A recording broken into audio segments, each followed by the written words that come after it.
పెళ్లైన 6 మాసాలకే నవవధువు పురుగుల మందు తాగి బలవడానికి పాల్పడింది. ఈ దారుణ ఘటన భద్రాద్రి కొత్తగూడెం జిల్లా ఇల్లందు మండలం లచ్చగూడెంలో చోటు చేసుకుంది. పెళ్లైన 6 నెలలకే అమ్మాయి ఆత్మహత్య చేసుకోవటం లచ్చగూడెం గ్రామస్తులు, బంధువులు కన్నీరు మున్నీరుగా విలపిస్తున్నారు. ఆ గ్రామంలో విషాద శైలాలు అలుముకున్నాయి.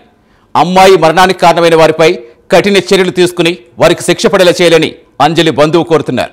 మృతురాలు ప్రస్తుతం 3 నెలల గర్భవతి కావడం విశేషం.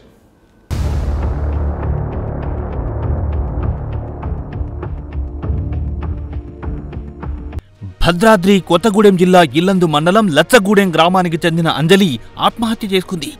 అత్తగారింట్లోనే ఆత్మహత్య యత్నానికి పాల్పడింది. గమనించిన అత్తామామలు హుటాహుట్టిన ప్రభుత్వ ఆసుపత్రికి తరలించారు. అక్కడి నుంచి మెరుగైన వైద్యం కోసం ఖమ్మం ఆసుపత్రికి తరలించగా చికిత్స పొందుతూ మృతి చెందింది. ఇంత జరిగినా కూడా అంజలి తల్లిదండ్రులకు సమాచారం ఇవ్వకపోవడంతో పలు అనుమానాలకు దారితీసింది. పెళ్లైన 6 నెలలకే అమ్మాయి ఆత్మహత్య చేసుకోవడం లచ్చగూడెం గ్రామస్తులు, బంధువులు కన్నీరు మున్నీరుగా విలిపించారు. ఆ గ్రామంలో విషాద ఛాయలు అలుముకున్నాయి.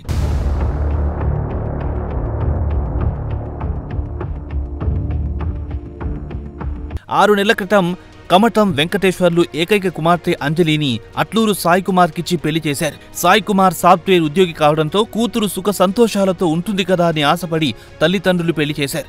అబ్బాయితో పాటు అబ్బాయి తల్లిదండ్రులు కూడా అనుమానంతో తరచూ అమ్మాయిపై గొడవలు చేస్తూ ఉండేవారని తల్లిదండ్రులు తెలిపారు. ఈ క్రమంలో అమ్మాయి 3 నెలల గర్భిణి అని తెలియడంతో గొడవలు సద్దుమణుగుతాయని అనుకున్నాం, కానీ అమ్మాయి బలవన్మరణానికి దారి తీస్తాయని అనుకోలేదని తల్లిదండ్రులు వాపోయారు.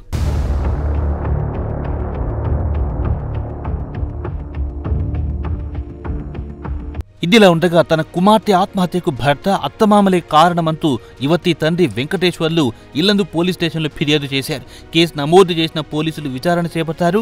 ఇదిలా ఉండగా యువతి 3 నెలల గర్భవతి కావడంతో తల్లిదండ్రులు, కుటుంబ సభ్యులు, గ్రామస్తులు రోధిస్తున్న తీరు అందరినీ కంటతడి పెట్టించింది.